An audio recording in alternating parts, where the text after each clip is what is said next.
Have you ever wondered about the very first family outside the Garden of Eden?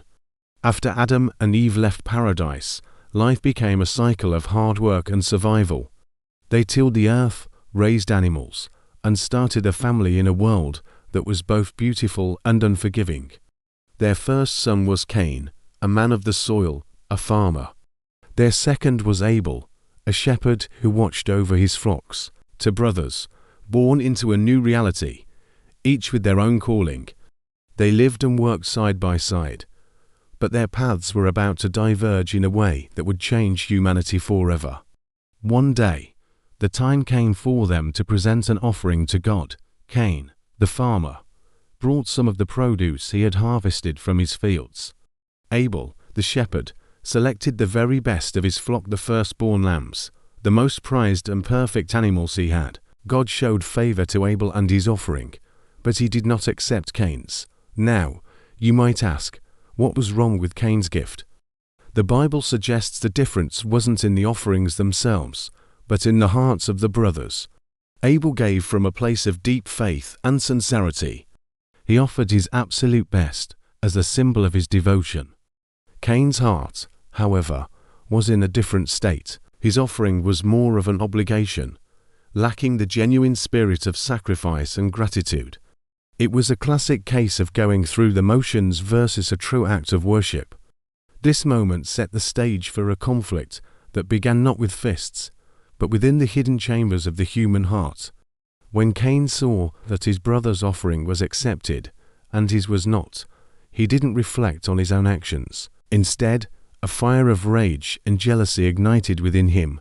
His face fell, his expression twisted with resentment. Why him? Why was his brother favored? It's a feeling many of us can understand, that sting of comparison, the bitterness of feeling overlooked. But what happened next is what makes this story so crucial.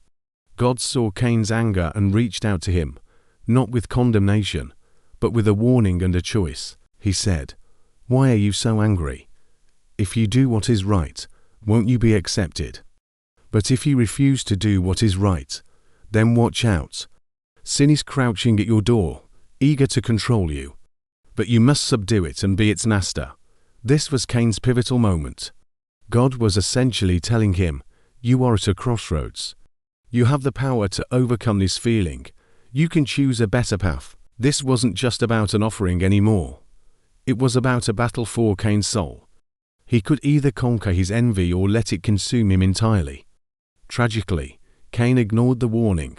He allowed the darkness in his heart to fester and grow. Instead of looking inward and correcting his own attitude, he directed all his resentment outward, toward the person he envied most, his own brother. He approached Abel, masking his dark intentions with a seemingly innocent invitation. "Let's go out to the field," he said. And Abel, trusting his brother, went with him. It was there, in the solitude of the open field, away from the eyes of their parents, that Cain's simmering rage exploded into violence. He attacked his brother, Abel.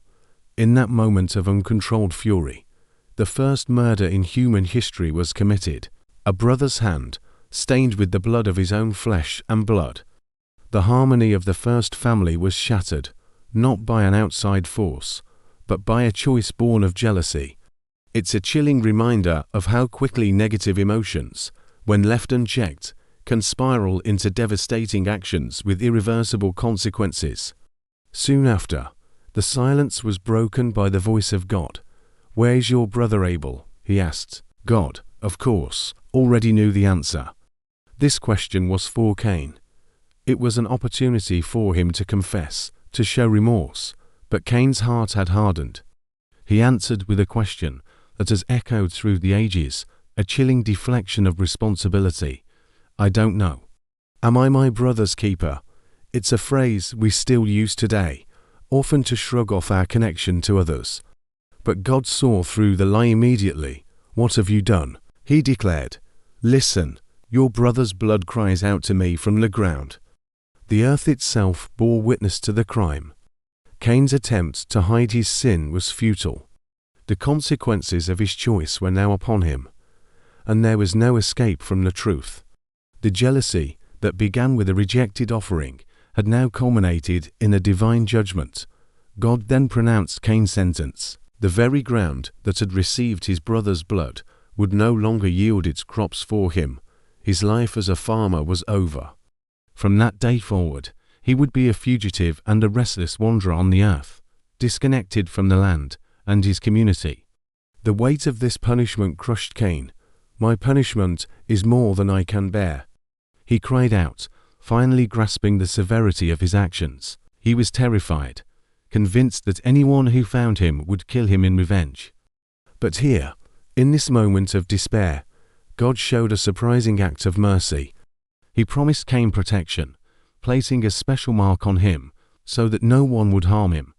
Even in judgment, there was a sliver of grace, and so Cain left the presence of the Lord and his family, and went to live in the land of Nod, east of Eden, forever carrying the burden of his choice and the memory of the brother he lost.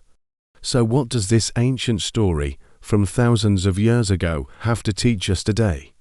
The story of Cain and Abel is so much more than a simple tale of sibling rivalry. It's a profound look into the human condition. It's about the raw, powerful emotions we all grapple with: jealousy, anger, pride, and resentment. It shows us how these feelings, if we let them, can lead us down a path of destruction. Cain's defiant question, "Am I my brother's keeper?"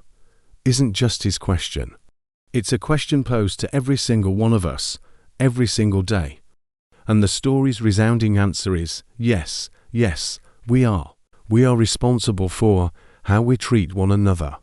We have a duty to care for each other, to lift each other up rather than tear each other down. This timeless narrative challenges us to make the choice that Cain failed to make, to choose compassion over comparison, to choose understanding over anger, and to choose connection over indifference. It reminds us that being our brother's keeper isn't a burden. It's the very essence of our humanity. Thank you so much for joining me on this journey into one of history's most powerful stories. If this reflection resonated with you, I'd be so grateful if you like this video and subscribe to the channel for more content that explores the deeper questions of life. Let me know your thoughts on the story of Cain and Abel in the comments below. Until next time, take care and be good to one another.